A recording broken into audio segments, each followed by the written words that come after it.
Oh, I'm glad to be with you, Frank Sir Eskinji, here at the end of all things. Frank Turek, he has become death, destroyer of worlds.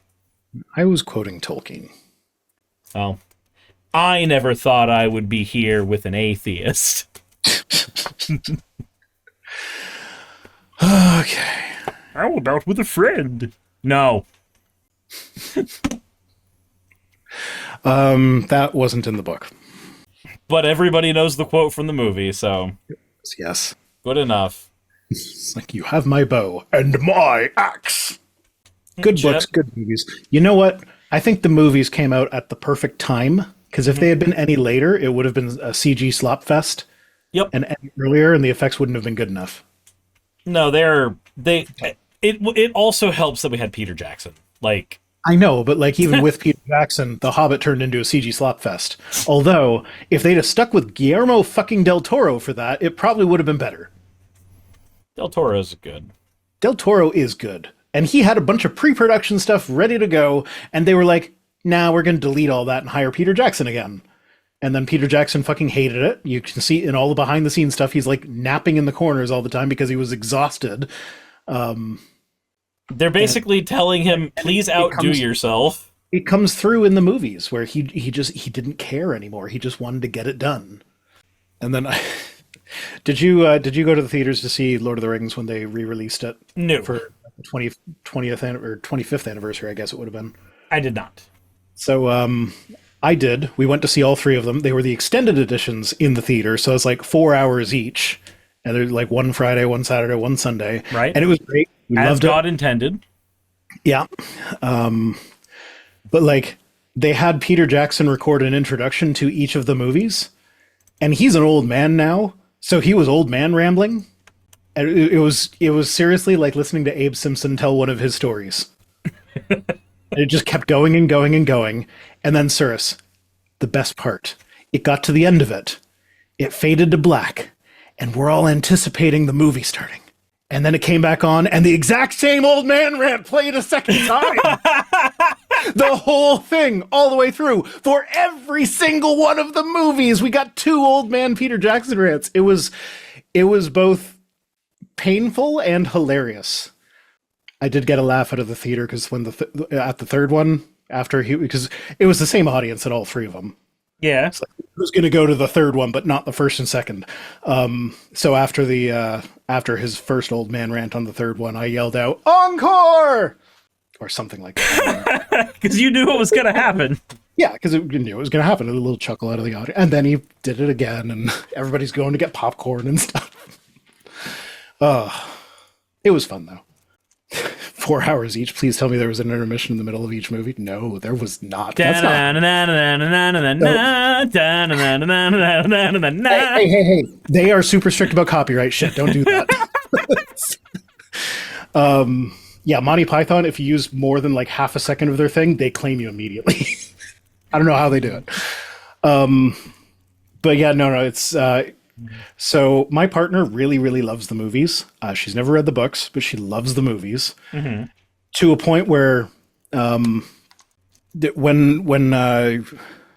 wasn't when they first came out, but like a few years later, they were playing on TV, and she was watching them after having a bad day at work or something. I forget the exact details of the story, but while she's doing that, like her boyfriend called, and she answers the phone. She's like, "I'm watching Lord of the Rings."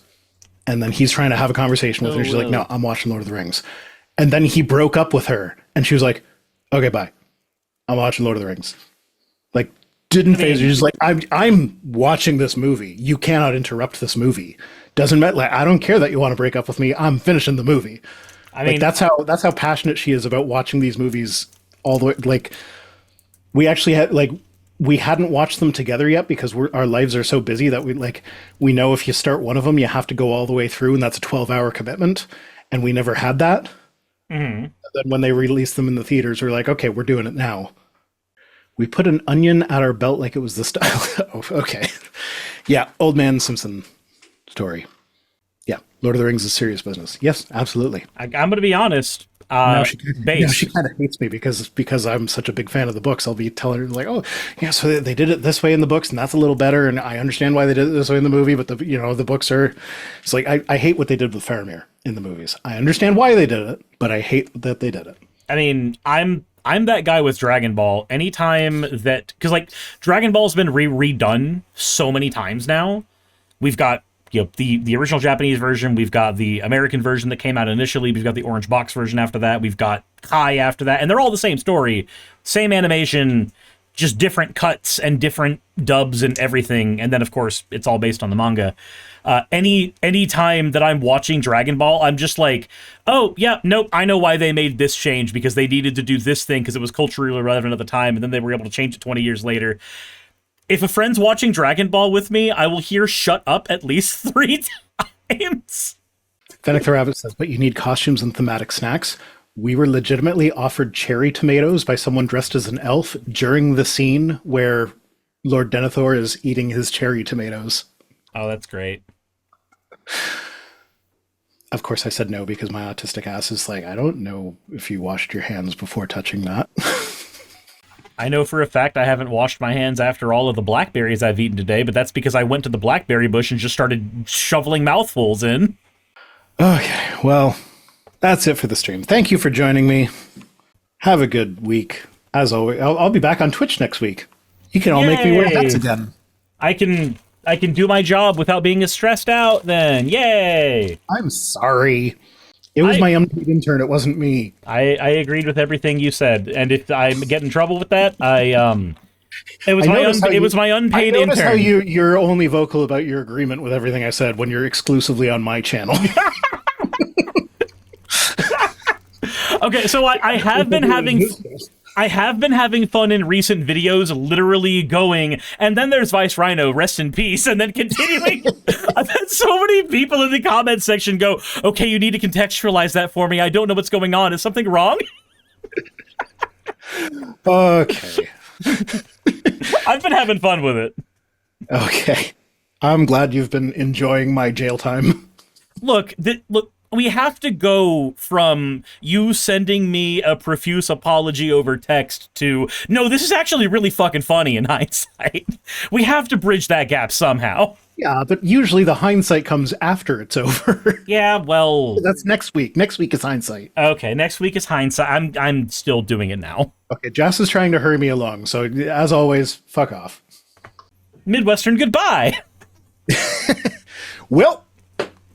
Time to hit the old dusty trail. Hey, you made it to the end. I want to give an extra thanks to the patrons who allow me to do this full time. I want to thank Aaron Rail, Astral, Britzkrieg, Jemshin, Poundini, Red Joker, Victoria, Jonas, Craig, Tarika, Fireshard, Smiling GM, John, Dren Hadamada, Creeper, Sagitta, you know I'm not saying that last part, Sylvie Snow, Valis of Seraph, Ottoman Angel, Rooster Rachel, and Fire Panda, who are all my $20 and up patrons.